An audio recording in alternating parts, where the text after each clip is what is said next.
And a very good evening to you. I am Lisa Lord. My special guest is veteran pediatrician and neonatologist, Dr. Clyde Cave. Dr. Cave, thank you so much for finally joining us on your program. Thank you for the invitation. I'm glad we could make it. I'm glad you could as well. Now, just to educate the public, pediatricians are doctors who specialize in the health of babies, infants, children, and young adults up to about age 18. Neonatologists, they're doctors who specialize in the care of newborn babies, especially those who are ill or premature. That's correct. Okay, wonderful. The neonatology specialty extends a little bit before birth. Now with modern technology where we can detect problems that a baby might have before it's born. So there's a whole specialty of perinatology, which is around birth rather than just at or after birth. But yes, that's the concept. So let's start there then with babies. Let's start with babies in the womb, in utero. We can now detect by routine ultrasounds looking for certain abnormalities, maybe not all of them, but some. So we will be able to know, for example, if a child has had an anomaly scan, whether the child has heart disease, what kind perhaps, and to be on standby at birth to have the appropriate intervention. If there is blocked drainage from the kidneys, sometimes it's possible to insert a stent and open up that blockage before birth while the child is in the womb, and that would prevent damage to the kidney. Sometimes if hydrocephalus is detected, and that's due to a blockage, you can put in a shunt, which will prevent ongoing brain damage. And sometimes if a child is extremely jaundiced, you can do transfusions in the womb so that the child doesn't have all the bad effects of high levels of jaundice. So the specialty has grown in the pre-birth direction, over the last years. So let's say mommy had a really good pregnancy, labor went well, everything is fine. What does a pediatrician look for after that baby is born in terms of examination? Well, at the time of birth, you look for growth. Before the baby is born, a lot of it is guesswork. You have done measurements, the obstetrician is been reassured that things seem to be going well, but still surprises can happen once the baby is born. So particularly we look for problems of the heart, because inside the mother's body is doing a lot of work. We want to make sure they're passing urine, passing stool. That means there are no blockages, and just that feeding can be established. Other than that, it would depend on if there was anything obvious and peculiar to that baby. You mentioned jaundice is very common, but how serious is jaundice and what is it? Jaundice is a buildup of the breakdown products from blood. Blood is constantly being broken down. Those cells are filtered and replaced in the spleen. The bilirubin, which is the yellow color that comes from the hemoglobin, gets processed by the liver, excreted in the urine and stool, and passed out to the baby. Now, after birth, there is a normal buildup of that bilirubin because before birth, the placenta is doing all the work.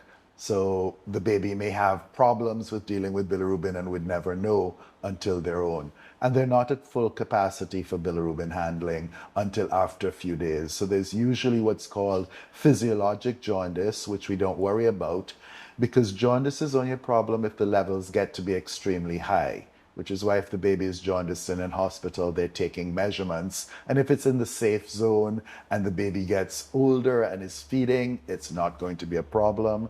If the jaundice keeps going higher and it reaches what are concerning or critical levels, then they have to be treated either with phototherapy, light therapy, or in extreme cases with an exchange transfusion.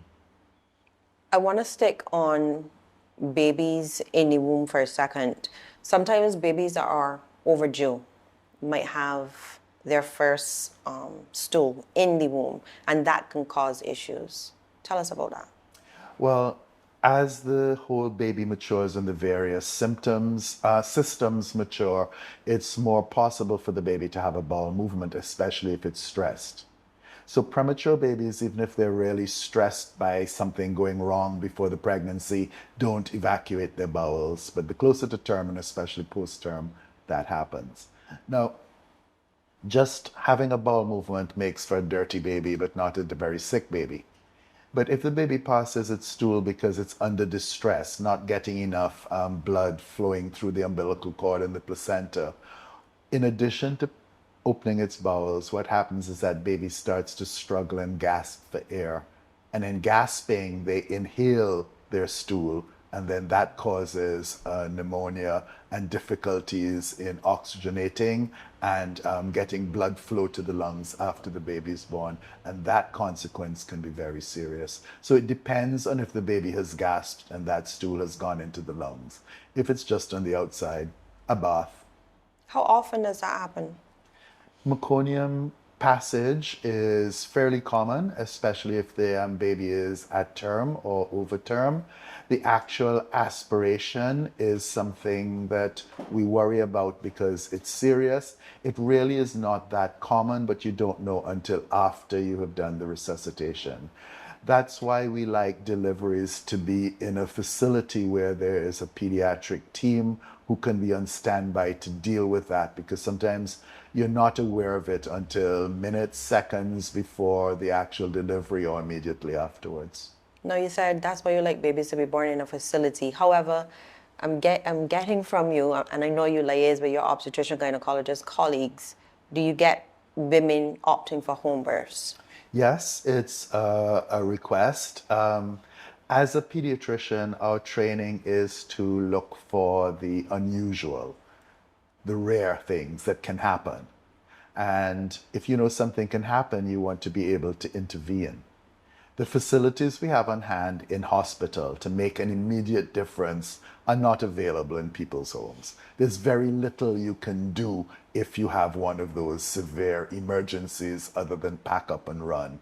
So it might be more convenient and pleasant for the family. I think most of the pediatricians, even some of the obstetricians, would prefer us to be in an environment where all our resources are readily at hand. The one thing you don't want to happen is a baby to have some form of brain damage that you feel could have been prevented if you had access to other equipment or were somewhere else. Now, you recently retired from the Queen Elizabeth Hospital, where you spent nearly 40 years. You are, however, still honorary consultant pediatrician there. Let's look at premature babies. How old are we talking in terms of, can we go now to 25 weeks? You know, the technology and the skills have changed.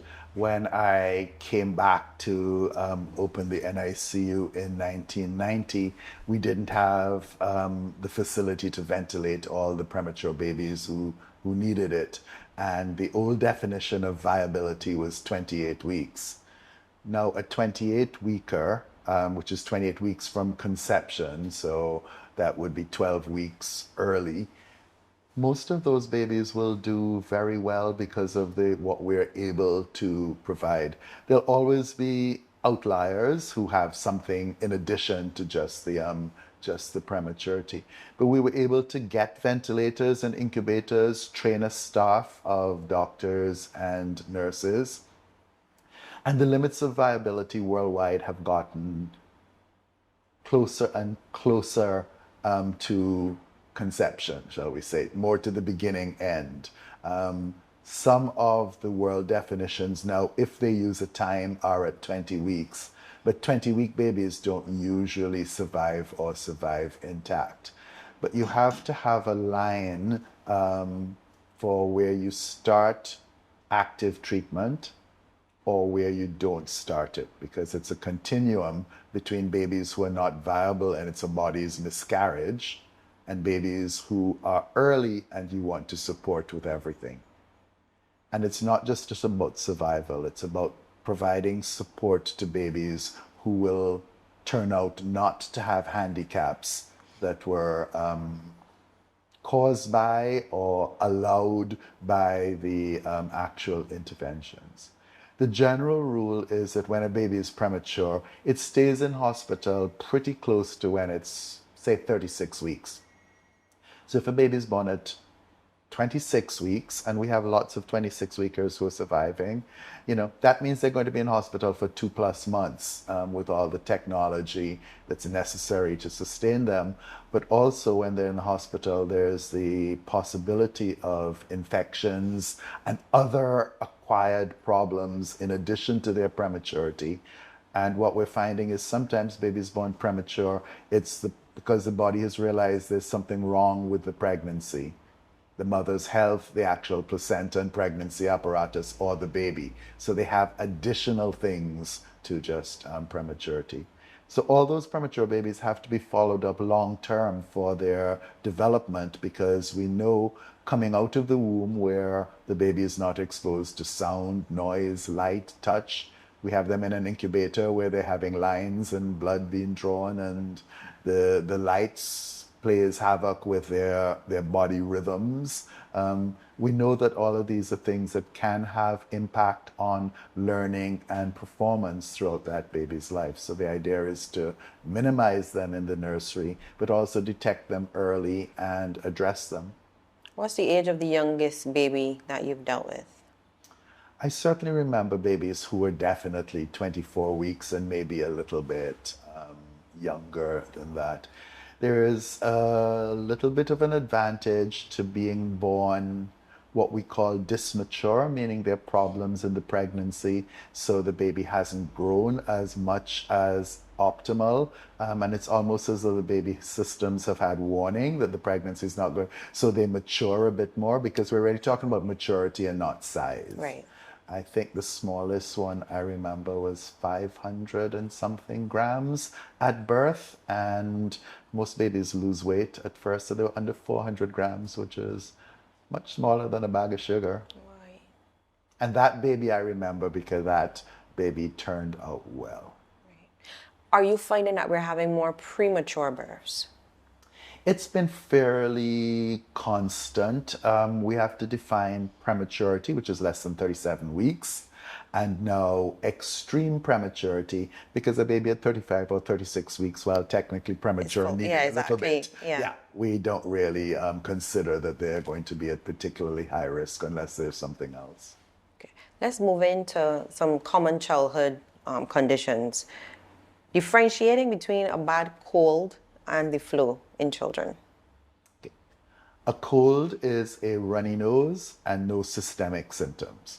So if you have a fever, it's not a cold. Unfortunately, it could have started as a cold and be complicated by sinusitis. So you can't just go by the absence of fever. But when you start with a runny nose, it could be allergies and Sahara dust, it could be a viral upper respiratory infection, or it could be a systemic flu where respiratory symptoms with a runny nose and a cough are part of it. So it can be a little bit difficult at the very beginning to distinguish. But once there's a fever, it's more than a cold. Wasn't expecting that. It's an easy one. It's not quite as simple as that. Medicine never is. Yeah, I wasn't expecting that. For a parent at home, if the child has a real snotty nose, but they're running, they're eating, they don't look sick, that's a regular cold. Yeah, we use appetite as a good gauge. Yeah. As they say, if you treat a cold, it's going to be gone in 7 days, and if you don't treat it, it'll be gone in a week. So it doesn't really matter. But if there is the flu and they're down, they're not eating and drinking, aches and pains, they have a fever, then treating the fever will make the child feel better. It won't make the virus go any faster. But if when your body is fighting off a virus, you overextend, overexert, run around too much, then that actually might make the whole thing last a little bit longer by allowing the virus to find a home in muscles that have been overused when rest. So that's why with the flu, fluids, rest, and a fever medicine would then be for that, not necessarily for a cold. And since we're on fever, it's common. It comes with babies cutting teeth, as we would say. When should a parent start to get worried about a fever? So the cutting teeth fever story is it would be a very low-grade fever. If the fever is high, it's not teething. But what if teeth are actually coming out of the gums? Well, teeth start coming out at 6 months, so any illness around that time would be associated with teething. The difficulty with teething is blaming a serious fever from a different cause on teething and missing the opportunity to deal with the cause. So as a physician, our concern is the cause of the fever, not the height of the fever. Parents measure it and say, oh, it's above 38, it's 39. What a fever is the body's immune system fighting an infection. So if you know what the infection is, the fever doesn't particularly matter, the height of it. If you don't know what the infection is and the fever doesn't go up and down, doesn't respond to paracetamol or acetaminophen, if the child is looking sick, you have to look for a different cause to just say, oh, it's a virus. So you said, give me that temperature gauge again. So the temperature doesn't really matter, but if it's not going down, that usually means it's a more severe reaction. So are we talking about after 2 days? That's the duration of the fever is also one thing. And we say 3 days, but there's some viruses where, the fever is going to be a bit longer. It's 4 to 5 days. There's some where it's only 24 hours. But it has to do with the cause of the fever. Okay. And I've heard a lot of patients complaining that doctors are too quick to diagnose children with asthma. So you have a bad cold, you have this cough, you might hear some wheezing, but is it really asthma? So how is asthma diagnosed? So asthma is a reversible blockage of small airways, and it has to be recurrent. So the first time you have what sounds like an asthma attack, even though it may well turn out to be your first asthma attack if the whole family has a family history of asthma, but you have to wait for it to be recurrent, and there has to be actual wheezing. And this is a medical wheeze coming from down in the lungs, not a loud noise from obstructed nose. People who are asthmatic can tell it. People who are not asthmatic will hear noisy breathing and call that a wheeze. Now, the actual wheezing can occur from asthma, where the airway is going to spasm and get narrowed with swelling, or it can be because the lungs are irritated and there's an infection in the lungs or a pneumonia or bronchitis. So if a child has a pneumonia or bronchitis, they will wheeze. So everything that wheezes is not necessarily asthma. But if you document wheeze and you do it a second and a third time, and it's reversible, meaning the first time probably if you were really worried and you did an x-ray, you saw nothing, and the treatments, the steroid and Ventolin inhalers reversed it, then that would make the clinical diagnosis. Because young children are more likely to wheeze from an infection, we tend to wait until the child is a little bit older to put on the label of asthma. So over 2 or 3, if the child is a year or 2, unless they have wheezed recurrently and there's a strong family history, you probably wouldn't put on the label. So when you say recurrently, how many times are we talking? Some asthmatics, mild asthmatics, only wheeze when they catch a cold. If they're not in nursery, they may not wheeze until they're 4 or 5 when they start being exposed to other viruses.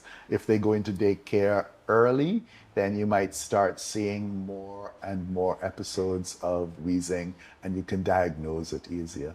Asthma is a predisposition that you would have genetically.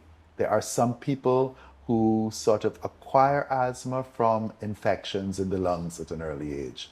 And that's one of the concerns with RSV, respiratory syncytial virus, where if a young child gets that virus and it damages the architecture of the lungs, then next time they have a viral infection of the lungs, they may wheeze.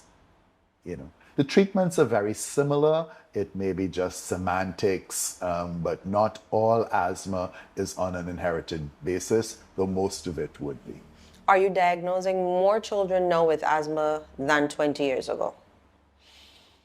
I am not sure about the 20-year part. I know that there was a time when we certainly were diagnosing more asthma, and the debate was the definitions have changed, or has it been the environment? And the feeling was at that time, which I think would have been 20 or 30 years ago, Dr. Graham was still very much a presence in pediatrics. And he had that long, he and Dr. Archer, experience of saying whether or not these cases were around 20 years before, so going back. And he felt that they had increased in number. Our definitions certainly changed, but so did our environment. The pollution, the exhaust fumes from vehicles, so it's been, I think it's fair to say in the last 10, 15 years, while asthma is a very common childhood and adult illness in our population,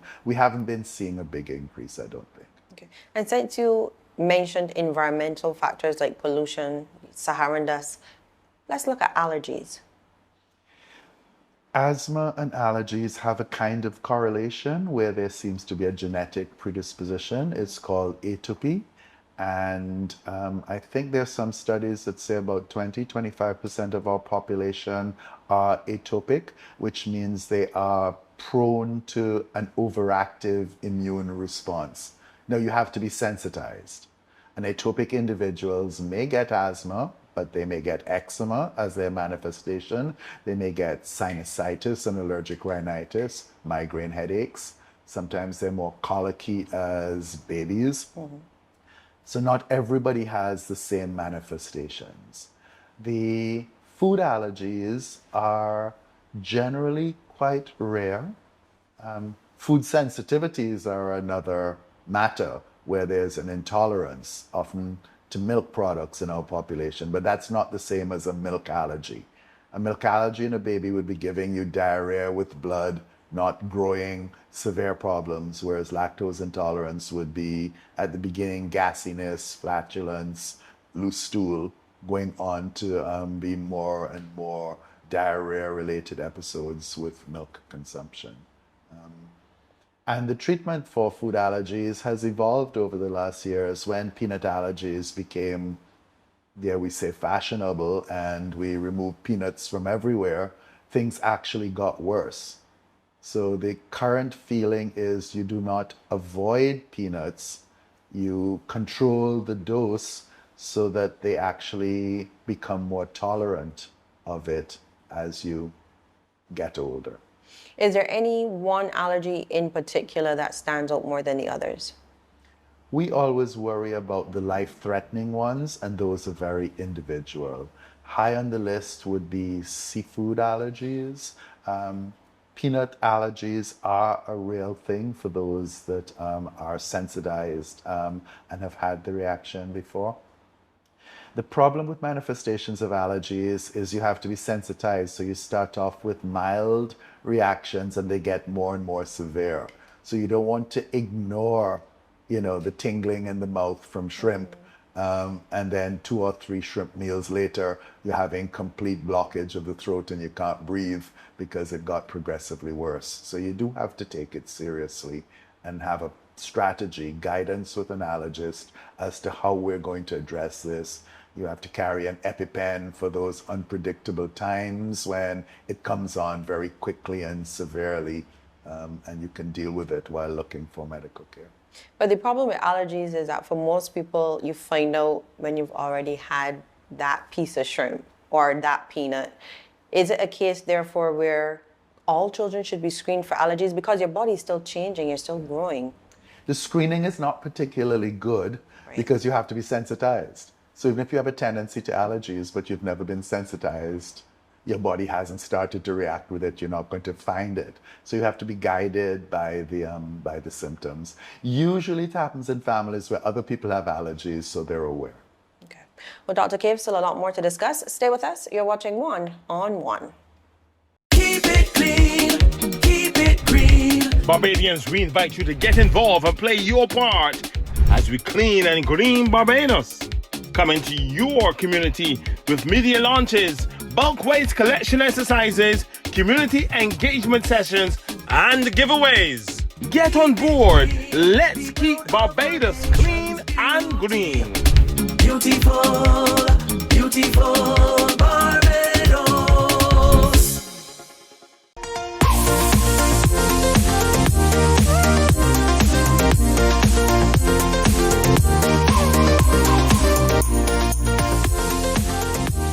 Welcome back as we continue our discussion with veteran pediatrician and neonatologist, Dr. Clyde Cave. Dr. Cave, vomiting and gastro, they're both seen very frequently in young children, and they're caused by a variety of reasons. Yes, and in medicine, all things are never the same. So commonly, it's a virus that irritates the stomach. It's short term.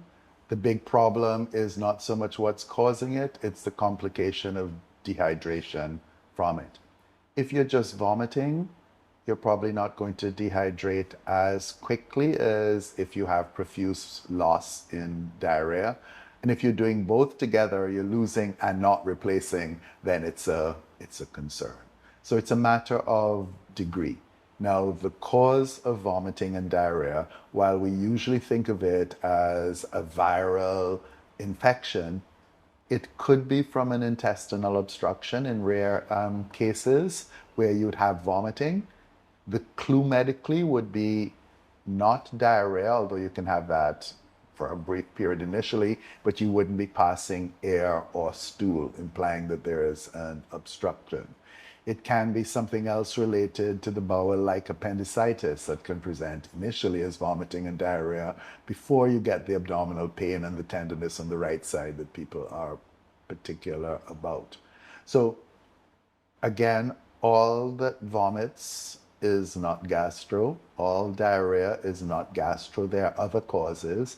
It helps if you know that the nursery has an outbreak of vomiting and diarrhea and your child comes down with it. Chances are it's going to be the same thing. But if it's an individual occurrence, if it's persisting for a long time, if the child seems very sick, the severity of the dehydration, oftentimes we go by their passage of urine. If a child is passing urine, it means they're usually not dehydrated significantly. If they haven't been passing urine or very small amounts or very yellow, that means they need to have extra fluid. It may only be extra fluid for a day or two while the virus passes out of their system. But if we don't keep them well hydrated, then it can start to affect other organs. The kidneys can start to close down, and then you can have all the other complications that you really worry about with severe gastroenteritis. As a parent, when should I start to get worried? Because like with babies, for instance, all babies do, they vomit all the time. Yeah. So when do I start to get worried? And they might be passing watery stool. When do I get worried? If there's a change, you start off by saying this is a problem. If the baby is looking well, and oftentimes with babies we go with feeding. Right. Yeah. If a baby is not feeding, regardless of anything else, you need an explanation. Something is not right. I guess if there's vomiting and diarrhea, you need to talk to somebody, even if it's only for reassurance, to remind you of the things to look out for. The actual gold standard would be weighing the child. See how much weight you have lost. If you've lost a lot of body weight, regardless of what you think, the child is going to be dehydrated. Other than that, we're kind of guessing. And if they're voiding and you can get some fluid to stay down. If nothing is staying down, maybe you cut your losses and the child gets a drip, so you don't have to put things into the stomach for them to throw back up at you. You keep them hydrated. You allow the virus to run its course for a day or two. Sometimes a few hours of IV replacement will buy you an extra day. Gastroenteritis now is usually in the developed world managed as an outpatient kind of condition or with short-term observation, not immediate hospitalization and gastro wards like we used to have in the in the past. But it very much depends on what facilities are in the home. You'd have to have somebody able to observe and watch the child. You would want to make sure that the facilities in the home are such that the preparation of fluids to drink would be sanitary. And in a crowded environment with lots of other children where you would expect it then to spread, on occasion you would remove the child from the home and cause that disruption. But generally speaking, that's a community managed. Both asthma and vomiting and diarrhea from gastroenteritis should be community-based, managed childhood diseases now, saving hospitalizations for those who are more severely ill. So a new parent is watching you on your program or listening to you. Child started vomiting, has diarrhea. Is it a 12-hour window that I'm looking at, 24 hours before I go to the doctor? That's the hard part with medicine. Sometimes, if there's no vomiting and diarrhea going around, the child looks unwell, may have a bit of a fever, which is not usual with plain gastro. The tummy is tender. That could be appendicitis, and you don't want to wait for 12 or 24 hours. You want to get that investigated and excluded.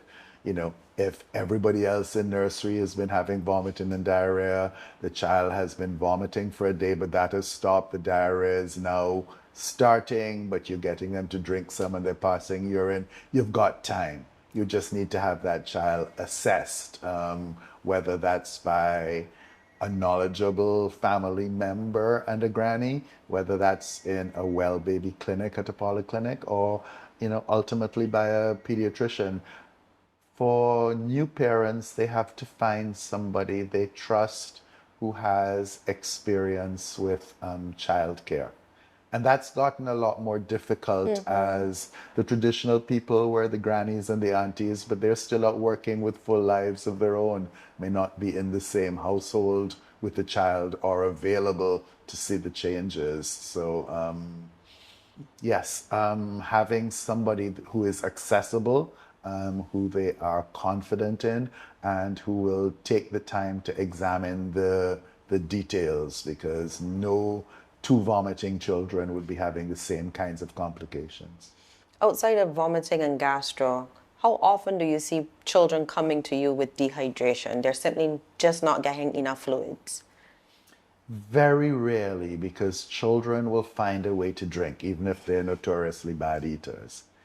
If a child comes in dehydrated and you don't really think it's because of a viral something and you're looking for other causes, high on that list would be juvenile diabetes, where, possibly other forms of kidney disease, but in childhood diabetes, the presentation can be one of abdominal pain, vomiting, diarrhea, changes in consciousness, but significant dehydration.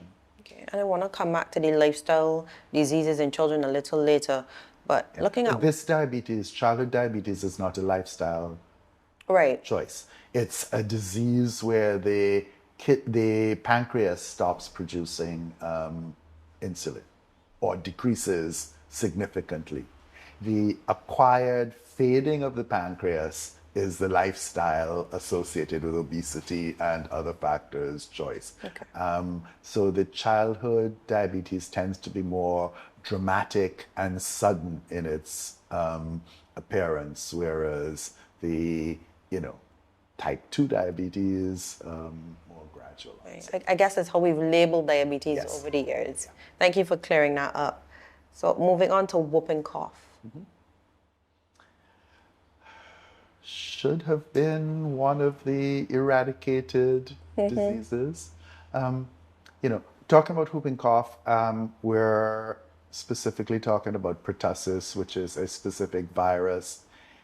Viruses have places in the body where they prefer, and whooping cough likes up around here in the voice box. It irritates. So when there's swelling there, it's hard to get the air in or out. So it's irritated, so you cough and cough and cough, and then to get the air in, there's a big intake and you get the whoop that's associated with it. Other viruses that affect that part of the body can do it. Slightly refined, and we usually call it croup, which is another virus that likes the voice box area, the back of the throat, the pharynx. It can cause hoarseness and usually a sudden onset of a cough at 2 or 3 o'clock in the morning, struggling for breath, requires immediate looking at to make sure they're getting enough oxygen, and a short course of steroids will decrease the swelling, and usually all will be well. I had my tonsils removed as a teenager not too long ago. But you don't really hear about children suffering with tonsillitis. Right, so tonsillitis is an infection of those glands, which are essentially lymph nodes, which help to the body to fight off infections. Now, there are a few families where they're prone to enlargement, and no matter what you do, and it depends on how severe the infections are, how big the tonsils are, and how often you have them before you'd intervene. In young children, you hope the size of the head and throat will get bigger and the tonsils stay smaller over time and you don't get blockage. If that's not happening, that's when the ear, nose, and throat specialists would consider removing them. So usually they have a magic number of 5 or 6 infections requiring antibiotics. But those are actually less because some of the common bacteria that caused tonsillitis, we immunize against Haemophilus influenzae B and pneumococcus. So they don't get as many ear infections and bacterial tonsillitis as they used to. But if the adenoids, which are like the tonsils but a little bit further back, and the tonsils are causing difficulty breathing, that's when they would consider removing them. And what you would look for is not just snoring and loud breathing, but something called sleep apnea, where the child will pause in its breathing, the oxygen level will go low, which will stimulate the child to startle, take a deep breath in, catch themselves, maybe cough, but start breathing again. That sleep apnea, if it's transient, you may be able to get around with nose sprays or something. If it's a chronic kind of thing, it means that the child's nightly rest is going to be disturbed, not having enough oxygen. It's going to affect their concentration and learning, may cause their blood pressure to spike unnecessarily overnight. And that would be one of the indications for removing tonsils these days rather than recurrent infections. I've actually never heard about a child having sleep apnea. With a cold, sometimes a parent will tell you, but they stopped breathing and then they caught themselves and startled. That's because the nose was blocked, and hopefully if we can fix that and the virus goes away and it's back to normal. But if it's a persistent thing, you will look at those children. Because of the stress, they'll tend to be overweight. They'll tend to be mouth breathing and look a bit dopey because the nose is blocked. They're not doing well in school because they're tired. They may have been in bed for a long time. It's hard to wake them up in the morning, but they can't really function. Removing the adenoids and sometimes the tonsils in children like that can make a huge difference in the outcome. But we have kids on these CPAP machines. Generally speaking, you would remove the cause of it, which would be the adenoids. Yeah. CPAP would be reserved for those children who have more specific problems, structural problems with their breathing. Okay. Chicken pox. Yes, again, a preventable disease from immunization. We were getting quite good. It's at a year in our national immunization protocol. Many places require a second shot between 6 and 10 years. The good thing about the immunization is, yes, you prevent chicken pox, which most people would say, well, why would you do that? We used to have chicken pox parties. It's not so bad. You can die from chicken pox. We have had in recent memory a case of a child dying here from chicken pox. But the bigger thing is shingles. If you have chicken pox, the virus stays in your body even after you get over it. And when you're under stress, 10, 20, 30 years later, the virus can re-erupt as shingles, which is extremely painful, extremely uncomfortable. And depending on where it erupts, which you can't really predict, if, for example, it comes out in the nerves of the eyes, it can scar and cause blindness. So the immunizations against chicken pox are to prevent shingles later on in life, and obviously the chicken pox in childhood. And Barbados used to record a few cases of meningitis, but we don't really hear about it like before. So meningitis is an infection around the brain. It very much depends on what the organism is, what kind of bacteria, some of which were contagious, and we have vaccines for the common ones. The meningococcal vaccine is one that's for a specific type of meningitis, which is not an off-formulary. You would require it if you are going to the States to college later on, because they get those outbreaks in college students, whereas in the UK they seem to have it in nurseries, so they immunize their children there. The vaccine, unfortunately, is not a lifetime vaccine, so you have to choose the time when you're more at risk. Right. But there are other kinds of bacteria that can infect around the brain. Haemophilus influenzae, which is one of the diseases we immunize against at 2, 4, and 6 months. And the pneumococcus vaccine can also do it, even though it's sort of primarily regarded as a lung and pneumonia infection. So with those two, the number of ear infections and complications of meningitis have drastically decreased from when I was a medical student. If you had a high fever, chances are you would get a spinal tap to make sure it's not meningitis. Now, it's so unusual unless there are other signs, it's more likely to, even if the child has a seizure, to be a febrile convulsion or a non-serious complication. This is statistics, so you have to be sure in each case, but the child has to be assessed. But the probability of it being meningitis now compared to what it was is really significantly reduced since immunizations. And I'm glad you mentioned seizures, because that's something that is taking a lot of parents by surprise. And they seem to be more frequent. A seizure is a short circuiting of the electrical activity of the brain, and the question is why. Children have very sensitive nerve conduction in the brain, and if they're fighting off a virus, they can have a seizure. Some people and families seem more predisposed to it. So that's called a fever fit or a febrile seizure. It happens between 6 months and 6 years of age, has no long-term complications. The seizure, however, will look exactly like epilepsy, so it can be hard to tell. Because if a child is epileptic from another reason, a fever is one of the things that can bring on seizures. So again, like everything in medicine, you have to make that determination. But statistically, especially if other people as children had seizures with a fever, and the child is well, no signs of meningitis, the fever is under control, they return to normal, no concerns at all. All right, Dr. Cave, you kept mentioning the importance of vaccines and how they've helped us to eradicate or reduce certain conditions. Let's look at childhood immunization. Recently, you were in the media raising concern about a reduction in the number of children being brought for vaccines. And we know that was as a consequence of concerns that people had related to the COVID vaccines, childhood immunization.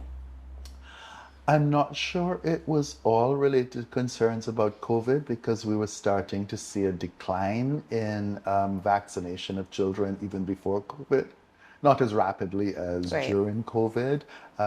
The concern is whether this is a change in perception by parents as to the safety of efficacy of vaccinating their children, or if it was just a convenience thing. During COVID, a lot of things got lost and missed, and we need to catch up. But there is a concern that people are not taking opportunity to use safe vaccines which are effective, and now making their children vulnerable to things which we thought they no longer would be. And the example of that is measles, one of the most highly contagious diseases. It can be very serious.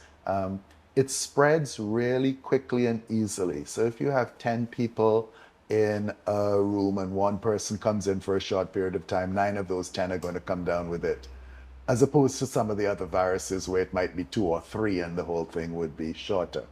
And yes, it's a rash and some itching and some runny nose, but they can also get like a viral encephalitis, which is a viral meningitis kind of thing, and children can die from measles.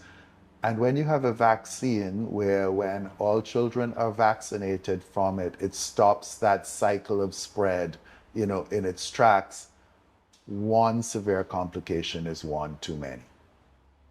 It's difficult when a child gets sick and has a complication from their illness, and there's nothing you could have done to prevent it.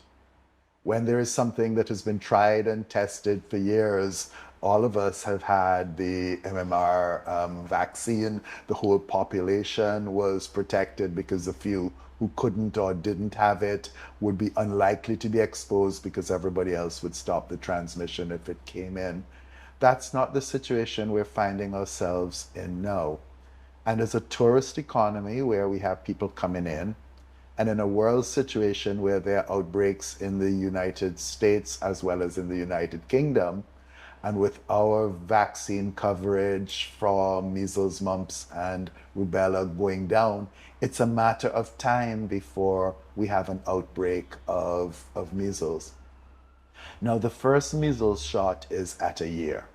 That's because it doesn't work on the younger babies. The immune system is not mature enough to form a response, which means that all the children under a year are protected from measles because everybody else is vaccinated. It would only take one child to pick up measles to then put all our under 1-year-old children at risk. And that's not something that we should be allowing if we know how to prevent it. That's actually pretty scary when you explain It is like when that. you think about it. Yeah. And in talking to friends, they're wondering, well, why are you all freaking about measles who's been around for a long time or whatever it was? Yeah, but it got better for so long. And what you're remembering is a situation where measles was not a threat, and that was because people were vaccinated. Now you change one part of the equation, don't be surprised when other things change too. We also saw on the international scene more cases of polio being recorded as well. Yes. Again, when I went to medical school in Jamaica in the 1970s, there was the Mona Polio Rehab Center where there were still people who had contracted polio as children who were assisted living, mobility challenges. I had friends whose parents had polio. It was a real thing. Nobody wanted to be in that kind of situation to prevent. As we've gotten so much better and nobody has seen an affected child with polio for a long time, you don't see people limping around in the streets. It's like, okay, what's polio? Why is that something? And then people's other concerns and distrust of vaccinations in general seem to spill over onto things that were trusted before. And, that would be the last thing that we would need now, to have children getting polio and acute paralysis and long-term mobility challenges. At the beginning of the year, so just a few weeks ago, health officials announced that Barbados had recorded a single case of leprosy. As a pediatrician, how concerned are you about that? Not very, to be perfectly honest. We've always had 1 or 2 cases known and controlled for a long time. If they were saying there was a spread, if it was in an unexpected case or a young child or something unusual, if they were seeing 2 or 3 cases, meaning there was a failure of controlling the case, then it would be more worrisome. But there will always be anecdotal cases of individual diseases being identified. The identification is a good thing. The lack of identification means they may spread in the community. So the identification means the public health are doing their job. They can look at contacts, they can make early diagnosis, and there is treatment for leprosy. So really not concerned unless the situation changes way beyond just a single case. No, essentially vaccinating a child is really up to the parent, even though there are guidelines provided by the Ministry of Health. What more can be done then to encourage parents to bring their children for these critical childhood immunizations?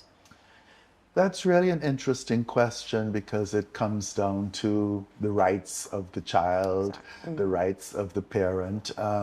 Yes, we have a strong public health history and a facility to provide these vaccinations free. Cost is not, well, free to the parent at the point of service. Cost is not an issue to the parent. In some parts of the world, it is.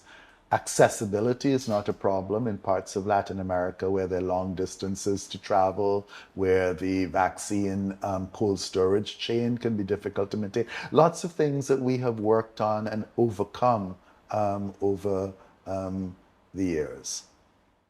But still a concern that the child doesn't have the full benefit of what we would expect a Barbadian citizen, a child in Barbados, to be protected from.